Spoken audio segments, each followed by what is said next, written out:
Welcome into Conversations with Paul Brown. Today our guest is Carl T. Edwards, and he has done a little bit of everything in his 84 years, and he's going to just give us a glimpse of some of the exciting things that he has done during his lifetime. During your career in textiles, you worked for several different companies, and then you ended up here at the Abney Foundation. How did that come about that you got offered this position? Came to Anderson to work for Abney Mills, and I worked for Abney Mills about 15 years until, they closed and started closing. And, well, they did close. I was there to the very end, I guess, closing plants and selling plants and moved operation of the foundation to Anderson because that's where all the family lived who were involved with the foundation. So Wellsman Johnson, who was really a banker, and he was, of course, executive with Abney Mills as well, but he was running the foundation, and Wellsman was ready to retire as well, and hired me, and we moved all the offices of the foundation to Anderson. In 1999? No, in 1993. How was the determination made that the money was going to go to education? The chairman said, we either got to educate them or build more jails. The reason they wanted to give scholarships was that they couldn't use it for anything else.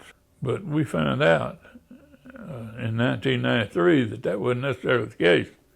They started out with 6 colleges and universities.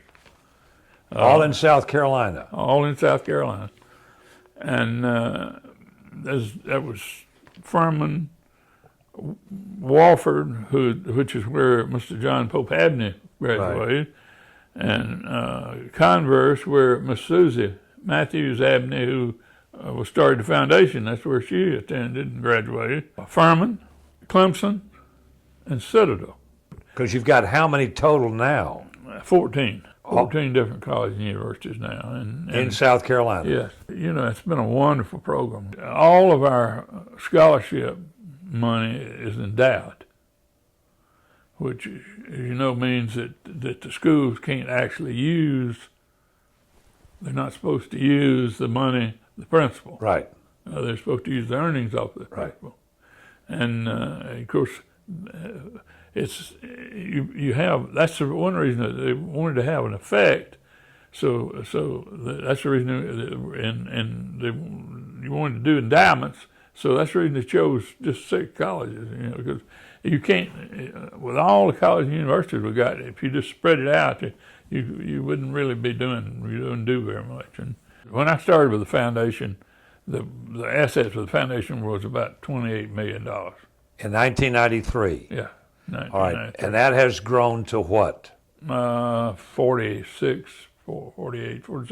million dollars. And it's grown. We've given grants since that time of about $48 million. The foundation awarded 16,542 scholarships. That's 16,000 individuals. Individual who have awards. been touched by the Abney Foundation. Absolutely. $38 million, $38,444 is what's been awarded. We gave the colleges $37 million. They have awarded $38 million in scholarships. How much would you think they got left? How much? $49 million. Pretty amazing, isn't it? It is. It's absolutely amazing. And I have to think about, how would Ms. Abney feel about, to know that she's, what she's done with and I won't say little, but she, what she gave to begin with was a very small amount of money, to start the foundation. She was a amazing lady, Paul. She served for 47 years as a trustee at the County Maxwell Children's Home, and the County Maxwell Children's Home is Baptist. Right. And as you know, Baptists don't have women on boards and stuff. Right. So that in itself was remarkable. She was the second woman that was ever served as a trustee. And she served as a trustee to County Maxwell for 47 years, and both she and Mr. Abney had been active even before the foundation was started in helping kids go to college and go to school. And I know the story is told about Mr. Abney. He was a banker in the 1930s. Of course, the banks closed. Went under. Yeah. His bank went under as well. But he went to a friend of his who had money and borrowed the money to replace all the money that anybody had in his bank. And nobody lost any money. Wow.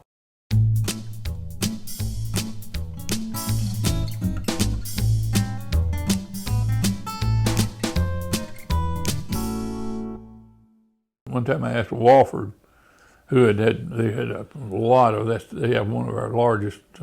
They're one of our largest recipients, and I've asked them to give me, if they could tell me where they were, where the graduates were that received Abney scholarships. So they put together a whole folder full of a binder full of where they were, and we had.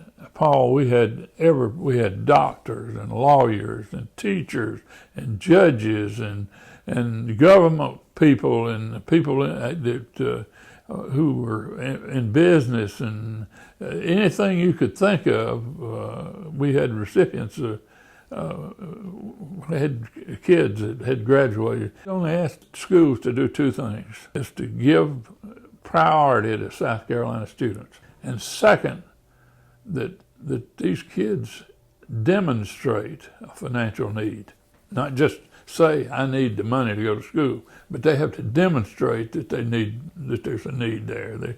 And of course, they demonstrate that by filling out information about our income and that sort of thing. And so they're screened pretty good. By the university and yeah, not you. That's right. You take the recommendation from the university, and that's who gets help. Well, they award the scholarship. Right.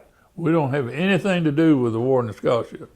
That creates a whole new bundle of worms. Yeah. We don't get into that. Since I started with the foundation, we have required them to provide us information about how much money they've been given, the students have been given, where they're from, and so they report annually to us the students, how many students we have on scholarship, who they are, and where they're from. Tell me what Abney Foundation has done at MUSC. Jim Edwards was president of MUSC, and we got to know some of the development people. They piqued our interest in what they were doing in cancer research. And we made several trips down there to see what was happening at MUSC, and we were impressed, and our board was impressed with what was going on down there. So we made initial a gift to them, and for cancer to provide money for cancer research, just like scholarships for undergraduates. We provided scholarships for researchers. And in addition to that, we gave the first gift to MUSC that they got for the new dental school, James B. Edwards Dental School, and of course it wasn't built for about 7 or 8 years because they didn't get the money from the legislature. We also gave them money, Paul, for an islet cell lab, and this islet cell lab was supposed to be used for research and for people with diabetes. If you didn't have a pancreas, you couldn't live. Right. And to transplant a pancreas, I'm told, is like transplanting both lungs at one time. So it's a very critical, serious operation, plus where you're going to get a pancreas. Right. But they have started now. We met the first person who had the surgery and the 50th person who had the surgery, where they completely removed the pancreas. That they take the islet cells from the patient that they've taken out of the pancreas, and they take them, go to the lab, islet cell lab, which is a clean lab. This is really a complicated arrangement, But they take it to the islet cell lab, and then bring the islet cells back after they've been extracted from the pancreas, and put them back in the person's liver, and the liver generates insulin. The myth of not being able to live without a pancreas, they have done that hundreds of times now. And you had a part in that. We provided the money for the islet cell lab. Tri-County Tech is one of the schools that we have the largest endowment of anybody. We have the largest scholarship endowment at probably 7 or 8 of the schools. Clemson, we have the largest scholarship endowment of anybody at Clemson. You've invested a lot of time and a lot of effort in the Abney Foundation. You've seen a lot of great results out of it. And now you're sort of stepping back. I mean, you ain't no spring chicken no more. No, Paul, the foundation is, like you say, I'm 84 years old. I've been with the foundation 25 years or so. And the foundation is important to me. And the people, not just the people who started the foundation, but the people who are with it now and are involved and are the trustees these folks are important to me, and I have the highest respect for our chairman. Chairman, as you well know, is Mr. John R. Fulp, Buck Fulp as he's known, but these folks they don't receive any pay. Right.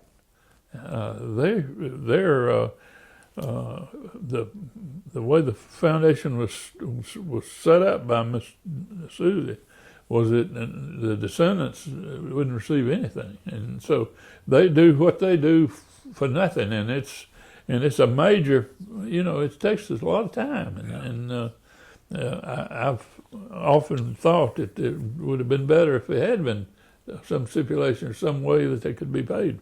But I have the greatest respect for the foundation, what they do, and what to see what they've done. It's just miraculous to me. And this was the best job I've ever had, but it took a lifetime about to get it. Tell me about how you ended up with your new girl Friday.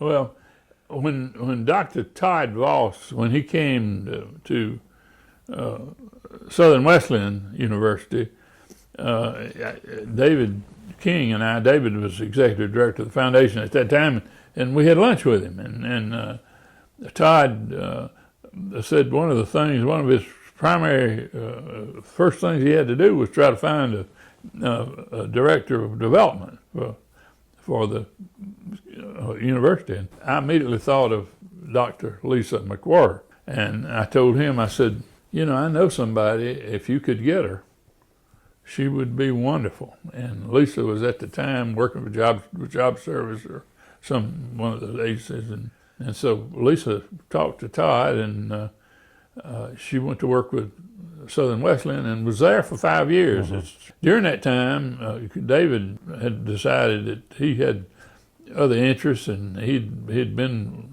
here with the foundation for, I don't know, 7 or 8 years, I guess. And we're just blessed to have Dr. McWhorter. She's far too educated for us. So,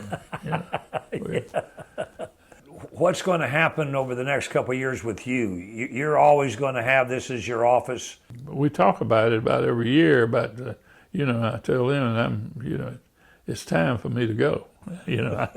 But it's.